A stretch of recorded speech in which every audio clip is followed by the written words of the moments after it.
Yangi Damas. Inomarket Damas'ni ko'rsatib beraman sizlar uchun. Mana so'raganlar bor obzorini. Aynan sizlar uchun keldim obzor qilgani. Xo'p, xullas, Damas'ni mana orqa yon tomondan ko'rinishi. Endi yangi Damas deb nomlashibdi. Endi bilmaymiz qanaqa nom bilan chiqadi ofitsialni. Bu mana bu tomondan ko'rinishi, umumiy tarafda va orqa tomondan ko'rinishlari. Aynan o'zim kelib ko'rsatib berishga harakat qilaman va bu tomondan ko'rinishi. Endi Damas bilan nima farqi bor deydigan uchun mana ko'rishingiz mumkin. Damasdan ko'ra sal kattaroq orqasi. Yoni narigi Damasdan farqi mana akalar patsosi yo'lig'i, kengligi, o'tirishlar qulayligi, rullari multi roll emas ekan. Xullas qulayroq va adashmasam odam soni 9 taga ekan akalar. Odam soni ham 9 ta sig'adi.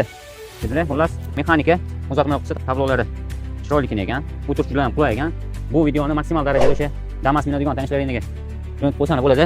Hop, мясоровка. Tekshirishkalari, мясоровка 9 kishilik bo'lar ekan. Ну, eng asosiysi o'tirib turish qulay ekan.